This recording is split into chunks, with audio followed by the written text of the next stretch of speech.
Leading Ideas Talks podcast is brought to you by the Lewis Center for Church Leadership of Wesley Theological Seminary in Washington, D.C. Subscribe free to our weekly e-newsletter, Leading Ideas, at churchleadership.com/leadingideas. Leading Ideas Talks is also brought to you by Be the Welcoming Church.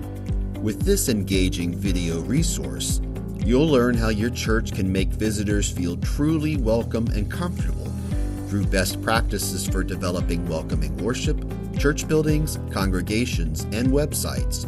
Learn more about Be the Welcoming Church and watch sample videos at churchleadership.com/BeTheWelcomingChurch.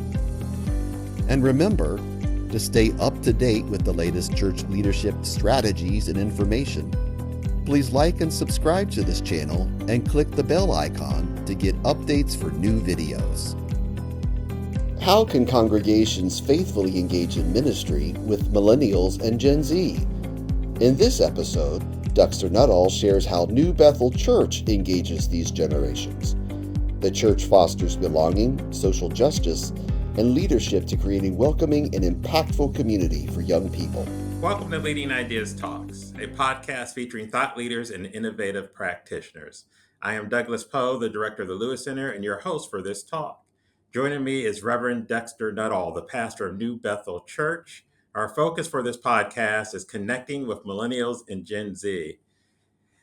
Pastor Nutall, I'm so excited that you're with us today and getting an opportunity to hear some insights from the great work that you're doing. So thank you for joining us.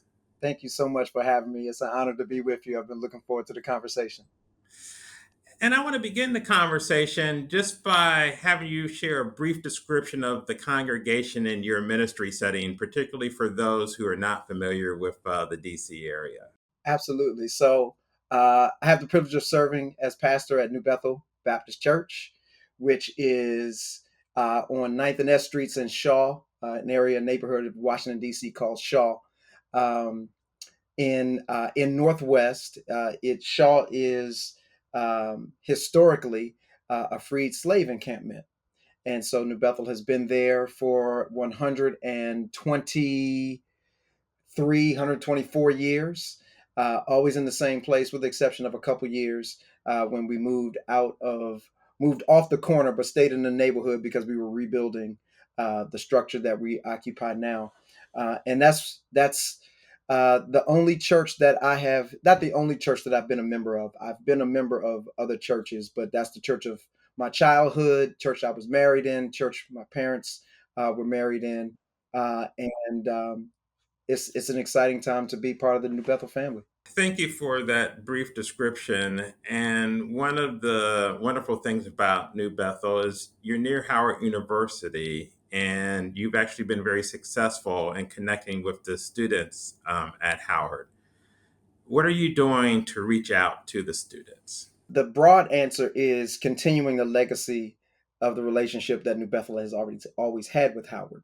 Because of where New Bethel is and because of where Howard is, over the years, there have been Howard students who have come and worshiped with New Bethel.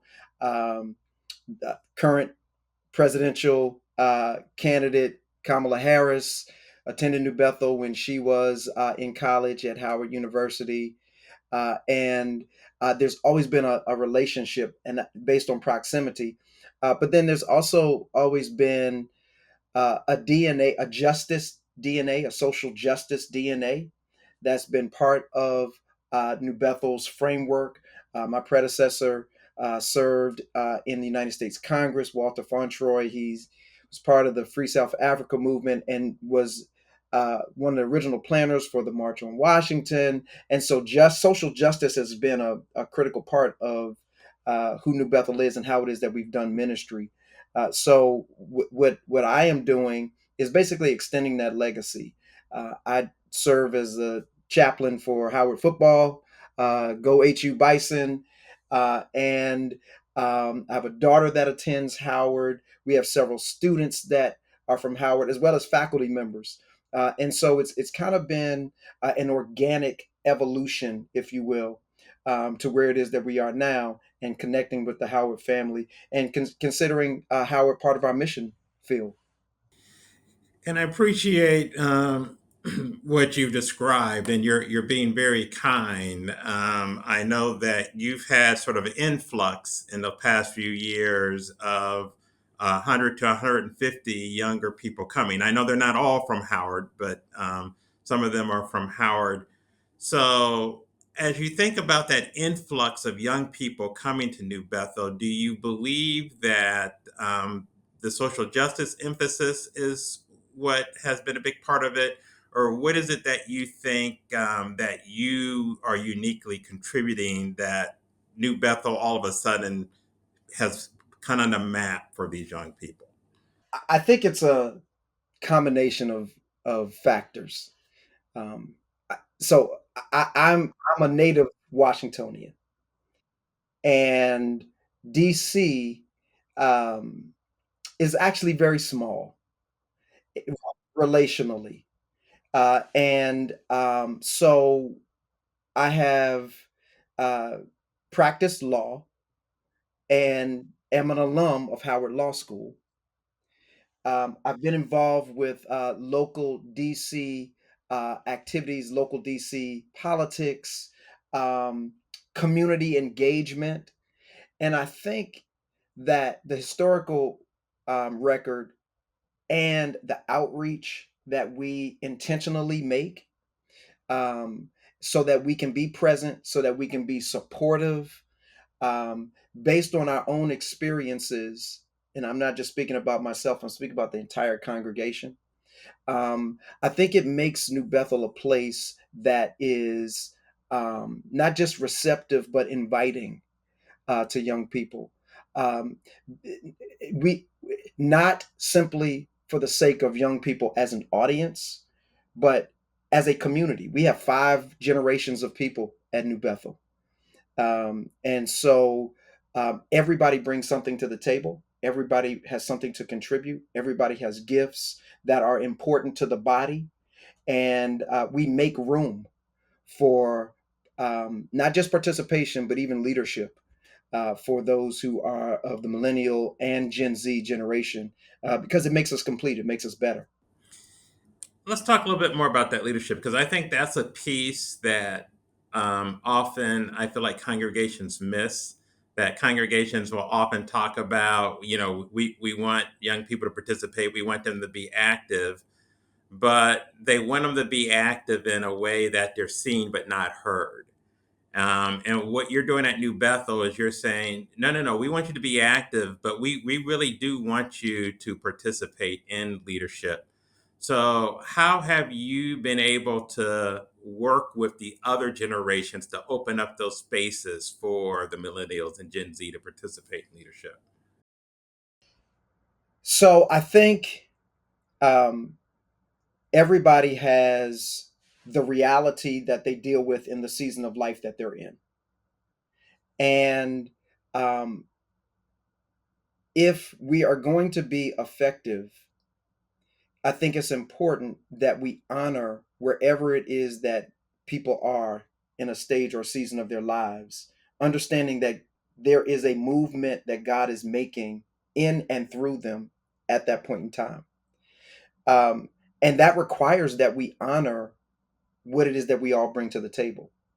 I guess the other thing is that from the standpoint of creating culture and defining um, an environment that allows for people to grow, our vision for New Bethel is to be a church that is reclaiming the power of the first century church for the 21st century.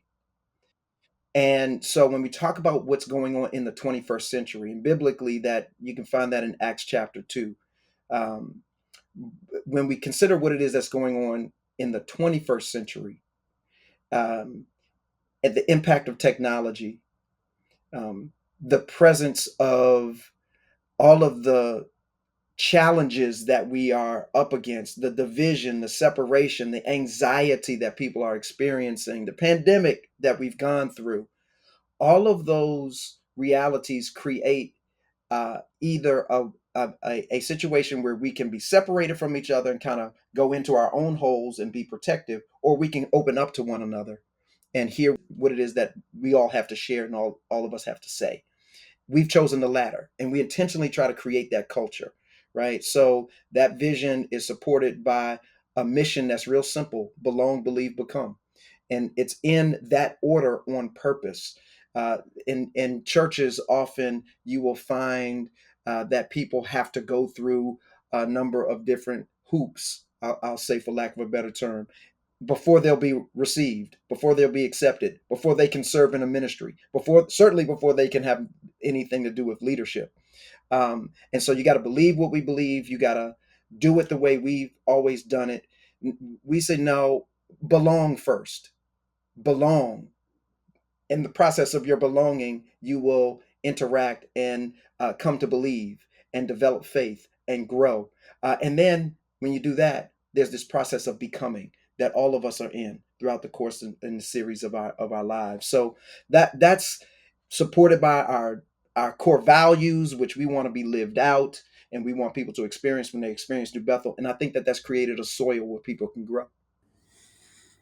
The belong, believe, become, I think, is huge. And I just really want to highlight that. I think that you are 100% correct. Many congregations focus on believing first and try to make people become something before they have an opportunity to sort of try it out, to so to speak. And the fact that you all have created this ethos of hospitality for people to belong is fantastic. So I just, as people listen, I just really want to highlight the work you've done and really focusing on the belonging.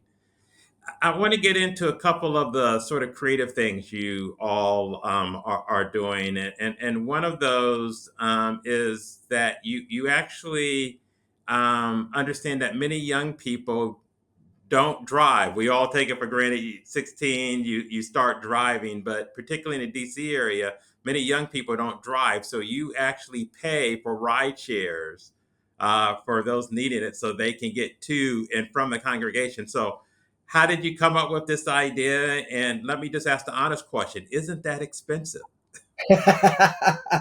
Well, here's the thing.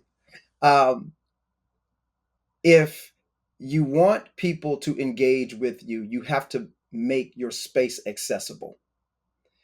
And we don't want to assume that anybody is going to simply just come to the church because you've opened the doors. And so part of the hospitality is a giving of yourself. So one of the things that we have, I mentioned the core values that actually come out of Acts chapter 2, just as our vision and mission statements do, is generous giving. Biblical teaching, authentic worship, generous giving, intentional reconciliation, transformational fellowship. Those are our values. And so we want people to experience the generosity of God through God's people. And so it requires that you make an investment, right? Um, it's a it's a return on kingdom investment, for lack of a better term. I'll put it that way. And I think people become open when they realize that you actually care and are willing to give feet to the faith and give expression to what it is that you say that you believe. It's a fantastic ministry, I have to say. And I want to talk about another ministry you're doing and sort of return to something you mentioned earlier, coming out of the pandemic in particular, and anxiety that people are feeling. You we're doing a podcast, or probably still doing a podcast, where you actually engage the young people and it's an opportunity for them to express their concerns and questions and just have a dialogue where it's not sort of preaching at them but being in conversation with them. Can you share how that started and sort of what your goals were in creating this ministry? Well, the podcast is called Save Dish. We are a historically black church, and so it's a play on Blackish, right? The television show Blackish. um, and it was born out of conversation. I just I try to keep um, one eye on scripture and one eye on what's going on in the world. Um, Maybe I shouldn't say one eye, maybe one finger, right? Because I can't have one eye and one. You know what I'm saying? Uh, so I like to hear what it is that people are thinking about, and our young adults have an open door policy with me, and so creativity and innovation is one of the unstated values that we have, and I probably should say that because it allows for people to flow freely with their ideas and with their thoughts and with their questions and with their doubts, not just um, within the parameters of what has normally been considered what we do in church. So that has resulted in a number of ministries being born, one of which was the Saved-ish podcast. And I do not that's that's the space for the young adults. There is a role that I have in the podcast, and I am part of the podcast, but there are separate recordings that we do so that they can have free conversation and flow among themselves about these issues in the context of day-to-day life as it looks for them. And then Pastor D sort of comes in and tag on with a PS to whatever it is that was the issue in that prior podcast. And that's how Saved-ish was born. And so we continue to move that forward. And it's been a really impactful ministry in causing people to think, and more importantly, creating a safe space for people to talk and have conversation. And I don't know if you know the answer to this, but I imagine that other young people have heard this podcast, and that has actually helped, again, going back to what we talked about earlier, and people seeing New Bethel as a place where they actually can belong.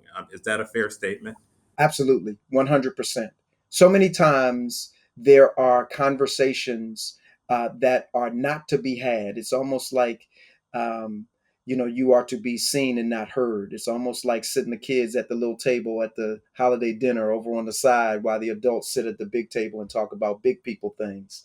Um, we did a Bible study a few years ago, and I called it Taboo. It was the taboo series, and we talked about all of the issues, whatever it is that you can imagine, whatever it is that comes to mind for you when you think of the term taboo in terms of conversation and topics. We talked about that in our Taboo Bible series, and again, it just creates space because the reality is that people have questions. I've been pastoring in New Bethel for 15 years now. This is my 15th year. Grew up in church, church kid. I have questions. So if we have questions as leaders, you can believe that those that we are serving have questions too. And we ought not shy away from that reality because that in our questions and those conversations is where you find your spaces and places and opportunities for growth. Yeah. Let me shift again here, and let me ask, one of the other challenges I know I've heard other congregations and pastors talk about is, we might get some young people to come, but then we can't keep them connected. Um, you've talked about, of course, the podcast is one ministry, but how do you keep the young people actually connected, and not just come in the front door and go out the back door? Yeah. Um, Oftentimes we approach what it is that we do in church and in ministry in a transactional kind of manner. I think that what people are looking for, young people, people who are not young anymore, are looking for is relationship. And so, even, and I understand that the importance, systems are critical. And I'm a big believer in systems. I'm a big believer in organization and framework. But sometimes our ministry serves our organization and our framework rather than our organization and framework and system serving the ministry. At the end of the day, it's about relationship.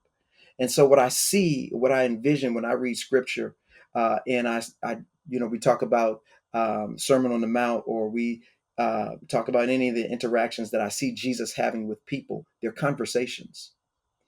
And I think that what people are looking for is a sense that they are loved, that they are cared for, that they are important, that they have something that they have to offer. And when they find that, they gravitate toward it. And so it's the most powerful, one of the most powerful points in times of ministry for us at New Bethel is not during the worship experience. Although authentic worship is one of our core values, and I love our worship experience. It's a very compelling experience, and we're very intentional in how it is that we curate it. But it's after worship when people have an opportunity to engage and sit in a pew, when kids are running around after service, uh, as kids do, um, and there is so much sharing and ministry that takes place during that time. That to me is how it is that people um, come to find that they are safe and in an environment that they want to be part of and can contribute to and participate in, and one in which we can just be real about the realities of life. People can be encouraged. People can be um, prayed for. A lot of prayer takes place after benediction at New Bethel, and so it's focusing on the relational components, and understanding that when people experience that kind of love and that kind of care, they will trust you, and they will um, engage in your systems and in your framework and not want to leave. Let me go a little bit deeper with that. And I am really curious about this. I've been in some congregations where you're describing sort of the after the worship experience that people sort of immediately go clamp on the new people or clamp, the young people and almost overwhelm them, if you understand what I'm describing. So, do you train individuals, or do you have certain individuals? Because I think there's got to be a balancing act. Like you said, I'm 100% with you, and I teach relationship is the number one key to ministry. But I also talk about there is a space there where you got to be careful because you can go and somebody can almost feel smothered if it's not done properly. So, how do you sort of navigate that space? So um, I think it's an extension of how we think about worship and community, and what role we play in that. And when I say we in that context, I'm talking about those of us who are part of a congregation or those of us who are in leadership. Um, there is a cliche that I use when I'm sort of explaining my leadership style to people, and that is that I lead from a round table, because I don't have all the answers, and I don't want people to feel like I am talking down to them, because I need these conversations. So that dynamic of what takes place after worship, like, that's great for me. Like, I need that, because somebody might say something to me that's a blessing to my life. And so we don't highlight guests and visitors, right? We don't ask them to stand. um, um, After worship, we have ministers that are at the front of the podium, um, available for prayer for those who want to take advantage of that support and that service. Um, we have groups. We have life groups, which are small groups that invite people in. It goes back to the belong proposition, right? The belong, believe, become. Um, and we just we really highlight, and I know I just talked about the relational versus the transactional, but that's something that requires that we examine ourselves and understand. Literally, I say this almost every Sunday. Somebody might have been sent here not for you to minister to them, but so that they can minister to you. That's a different mindset. It causes you to engage differently. Um, and so we honor that. We honor that, and I think it's more than just what it is that happens in the sanctuary on a Sunday morning worship experience. It's the totality of the experience, understanding that people have experienced your community before they get there these days. They know who you are. They probably know what you stand for. They understand that they're coming to see if their inclinations and their impressions are accurate in person as they are on a screen, which is what the pandemic forced us to do. This has been fantastic for me, so I really appreciate it. And as we get ready to bring it to a close, let me ask you this last question. What advice would you have, particularly, I think, for smaller, medium, and I'm using medium in this case, around 75 to 100, where they have a few younger people, but not a lot, and are trying to build that ministry? What advice would you give them to really build up their ministry with young people? Listen, listen. Um, we have, all of us have our own thoughts and ideas about how things should work, um, and that is seasoned by the experiences that we've had. Um, I think it is an incredible opportunity that the church has in this season, but it requires that we understand that God is moving in ways that God has not moved before. And you can never experience God in ways um, that you haven't until you understand and are open to the reality that God may be doing something in a way that I've never seen God do it. So the I could talk about this all day.